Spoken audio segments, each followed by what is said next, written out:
night is the Rangers Journal night.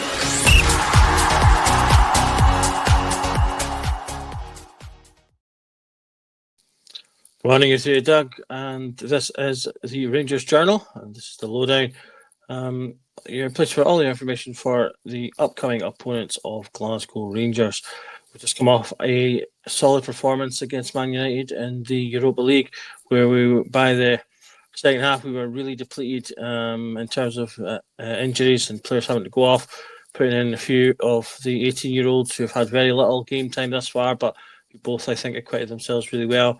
And if it weren't just for that little bit of tiredness and slackness at the end, we could have pulled off a memorable draw. But alas, it was not meant to be, so we move on to the next game, as is always the case, which is back to league duty against Dundee United.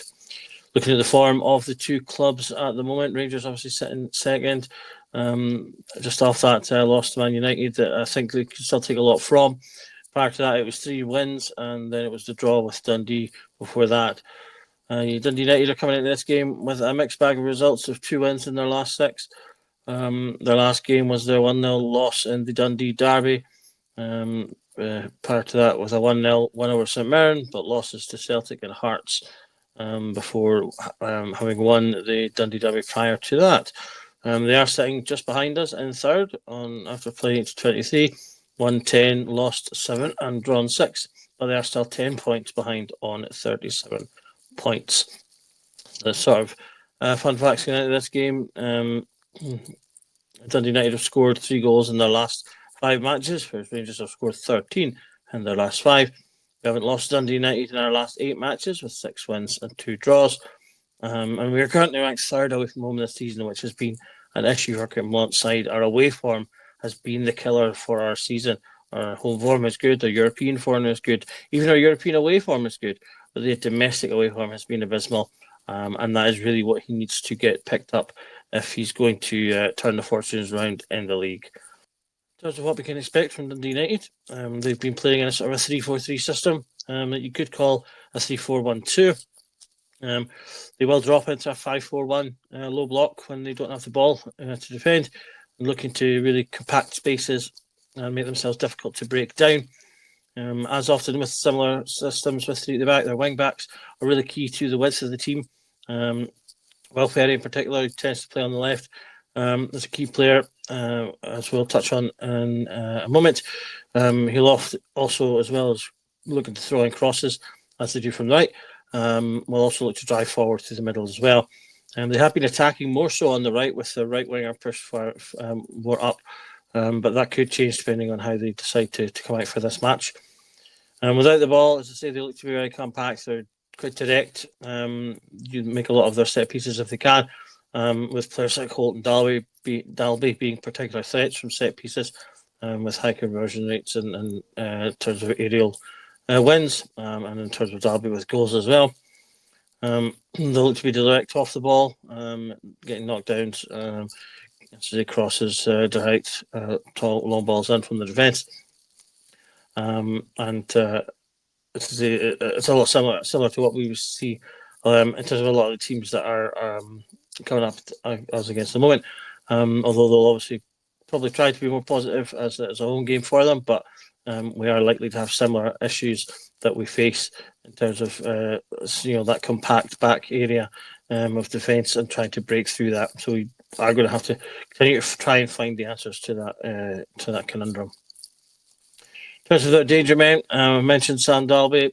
He's currently got 10 goals, no assists, as our top scorer in the league at the present, 20 matches. He's only got 58% in terms of passing accuracy, so he's not someone who's going to be necessarily threading a lot of key balls with his key passes, and chances created not particularly high. But he is scoring a goal every other game at the moment and averages about 1.9 shots per match. Will Ferry I mentioned as well, as I say, is their left-sided winger. No goals, but 4 assists. It's come from 22 matches. His pass accuracy is 69%, so that's a bit better. So he will look to play more passes. And he's got good tackling and dribbling percentages as well.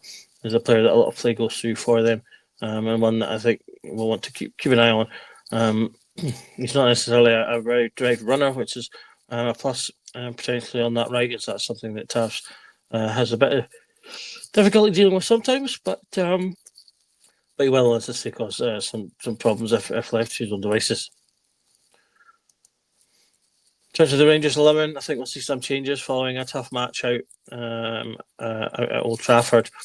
Balogun obviously went off injured in that game, so I'd like to see Enciala coming back in. He's played well, so I think him coming back in, given our other injuries and players just coming back, would make sense to continue to play alongside Proper, who's been good the last few weeks. Fullbacks can stay the same. No need to change those, I don't think, unless he considers potentially Jeffrey to be tired. He could potentially bring Yilmaz in there, but I don't really see the need for that. I expect Diamande to come back into the midfield, probably at the expense of Conor Barron. He was suspended for the Man United game, so he can come back in for this one. And we can bring Hadji back in as he was unavailable for the match due to not being in the European squad. Danilo was also unavailable. I'm not sure if we'll see him come straight in, though. I imagine Eggman will probably continue to start. Danilo could potentially come in at the 10. Brahmi hasn't been having the best of time, so although I thought he was okay at points in Man United, but he works hard without necessarily getting much reward at the moment, and I think we need to try and get a little bit more out of him. So I would maybe could continue to play him to try and let him play himself out of this form. And indeed, that's why I'm going to put him in as our game changer for the match as well. As I say, he's starting to come into conversations as to whether he's producing enough. He started off well, I think, with some goals and assists. He's got 1 goal, 1 assist in the league presently, 4 goals and 4 assists in all competitions. But it has dried up more recently. The channel has a pod that was up yesterday, all about Barami, speaking to an Albanian football expert to discuss a lot about where things might be going wrong with him at the moment. So do check that out on the channel. So he is primarily attacking midfielder, but has often been deployed on the left. But with Hadji coming in, we have managed to play him more centrally, more frequently now. He's got a good pass accuracy of 83%, similar to Conor Barron. He has created 24 chances, and he's got a good level of tackles won. He has been used to decent effect in some matches. His duels percentage is much lower, so with only 5 interceptions, 70 recoveries, so and a low amount of yellow and red cards, which I think maybe reflects not getting into the games as much as you maybe could have. So to say, I think we need to look for a performance from Barami tomorrow, and hopefully, let's say, get a little bit more out of him moving forward, as I think he's beginning to drift out of games. So my prediction for this match, I'm hoping that we'll get a bounce back from the confidence from the Man United game. I'm going to say 3-0 to Rangers to hopefully start to throw off this hoodoo of the away performances, get a strong performance in there, increase the gap between us and Dundee United. And as I say, just give us a good away performance. We're really starving for that. And that's something we need to address for the rest of the season. The league, is gone. We're not going to claw back the league necessarily by doing that, but we need to arrest this poor away form. So I'm hoping that on the back of a good European performance and with another important European game to come, that we can kind of ride the wave of European confidence and get a good result. So I'm going to say 3-0. Hopefully Barami with a goal.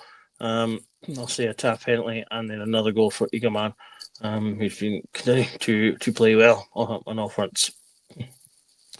That's everything from the Lowdown today. I'll be back, obviously, for a Lowdown with the Union game coming up in Europe, so we will have a Lowdown for that. Hope you enjoy the Dundee United game. Let's fingers crossed for a good performance. And remember that every night is Rangers Journal night. Thank you.